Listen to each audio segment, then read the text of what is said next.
11 नवंबर 2012 सुबह होने से पहले एक सुनसान जगह पर एक लाश मिलती है। सर के पीछे से एक ही गोली, बिल्कुल एग्जीक्यूशन स्टाइल। ये कोई आम कत्ल नहीं था, ये प्लान किया गया था। पुलिस फौरन एक्शन लेती है, सीन सिक्योर होता है और हैरत अंगेज तौर पर सिर्फ 6 घंटों के अंदर सस्पेक्ट आइडेंटिफाई हो जाता है। लेकिन असली मसला यहां से शुरू होता है। वो सस्पेक्ट कोई आम आदमी नहीं, बल्कि टेक्नोलॉजी दुनिया का एक ऐसा नाम था जिसने साइबर सिक्योरिटी का पूरा खेल बदल दिया, जॉन मैकेफे।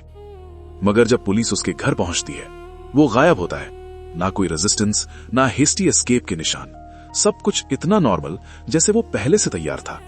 अब सवाल सीधा है, क्या ये एक कत्ल के बाद भागने वाला मुजरिम था या एक ऐसा मास्टरमाइंड जो गेम शुरू होने से पहले ही नेक्स्ट मूव जानता था?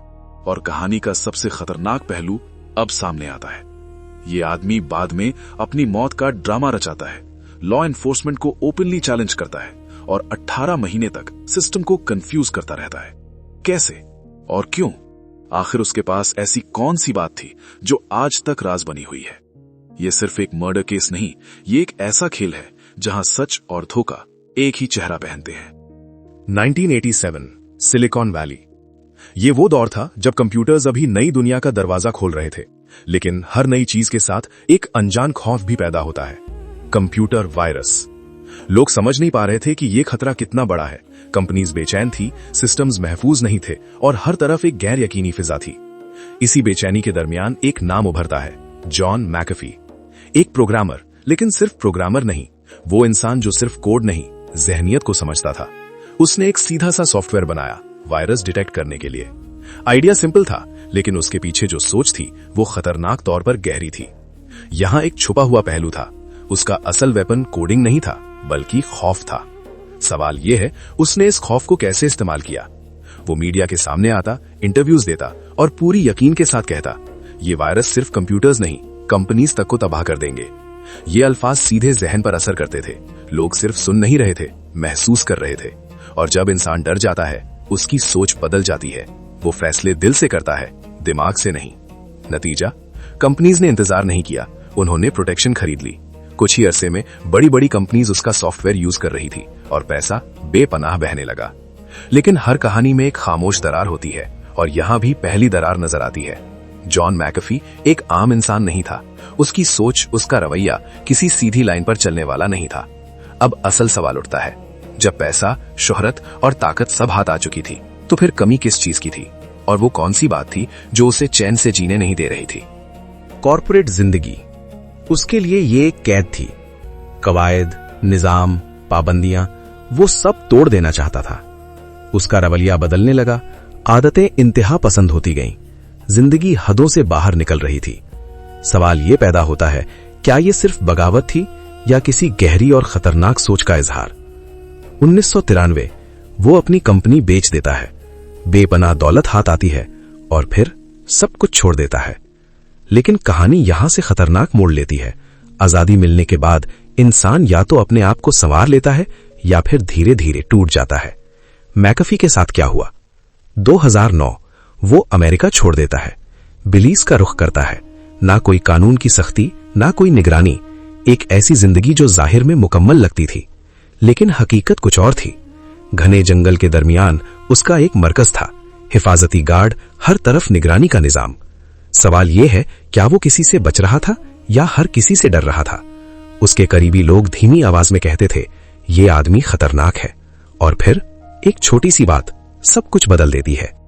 उसका हमसाया ग्रेगरी फॉल, आम आदमी, लेकिन मसला सिर्फ एक था। मैकेफी के कुत्ते रात भर शोर मचाते, लोगों को डराते और कभी कभी हमला भी करते। एक दिन ग्रेगरी ने चेतावनी दी, अपने कुत्तों को कंट्रोल करो वरना अंजाम भुगतना पड़ेगा। सवाल पैदा होता है, और फिर उसने क्या किया? कुछ ही दिन बाद मैकेफी के कुत्ते जहर से मर जाते हैं।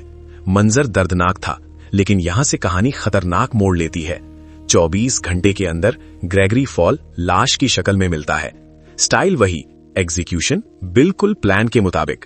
सवाल उठता है, क्या यह सिर्फ बदला था या किसी और खेल का हिस्सा था?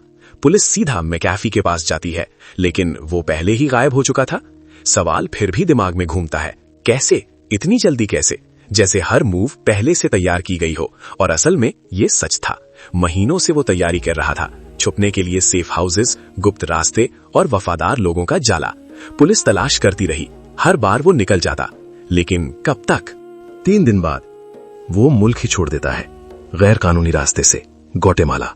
क्या ये महफूज था? बिल्कुल नहीं। यहां उसने अपनी सबसे बड़ी गलती की।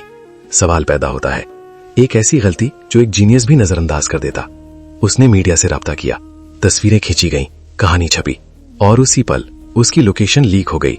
जीपीएस मेटाडेटा, पुलिस आ गई। क्या गेम खत्म हो गया? मगर नहीं, गेम अभी बाकी था। जेल में मैकफी अचानक गिरता है, सीने पर हाथ, दिल का दौरा, डॉक्टर्स परेशान, हुकूमत उलझन में। सवाल ये था, क्या ये असल था या फिर एक और चाल? 2 दिन बाद वो खुद कबूल करता है, मैंने नाटक किया।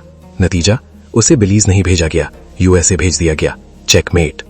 अब अक्सर लोग यहां रुक जाते, लेकिन मैकेफी नहीं। अमेरिका में रहने के बजाय वो यॉट पर शिफ्ट हो जाता है। तैरती हुई जिंदगी, कोई मुकर्रर जगह नहीं। सवाल पैदा होता है, पुलिस उसे ट्रैक क्यों नहीं कर पा रही थी? वो क्रिप्टो का इस्तेमाल करता, नकली शनाख्त बनाता और हमेशा हर जगह घूमता रहता। और सबसे अजीब बात, वो ट्विटर पर पुलिस को ट्रोल करता, अपनी लोकेशन शेयर करता, फिर अचानक गायब हो जाता। सवाल ये था, क्या वो पागल था या सिस्टम से एक कदम आगे? यहां समझने वाली बात यह है, मैकेफी भाग नहीं रहा था, वो पूरे कंट्रोल में था। उसने सिस्टम की कमजोरी समझ ली थी। हुकूमत धीमी होती है, प्रोसीजर भारी होता है और उलझन उनका सबसे बड़ा दुश्मन है। सवाल उठता है, लेकिन क्या ये स्ट्रैटेजी हमेशा काम करती है? 2020 स्पेन, हवाई अड्डा, साधारण पासपोर्ट स्कैन और गेम खत्म। गिरफ्तार, 8 महीने कैद। फिर अदालत फैसला सुनाती है, अमेरिका में वापसी। सवाल पैदा होता है और यही कहानी का मोड़ आता है। उसी दिन वो अपनी सेल में लाश की शक्ल में मिलता है।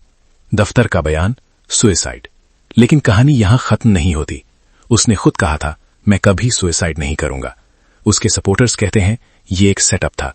कुछ लोग कहते हैं उसके पास ऐसे राज थे जो दुनिया नहीं जानती, और कुछ लोग कहते हैं शायद वो आज भी जिंदा है। जॉन मैकेफी ने एक चीज साबित की, सिस्टम कभी परफेक्ट नहीं होता, और अगर तुम उसे समझ जाओ तो तुम भी उसे हरा सकते हो।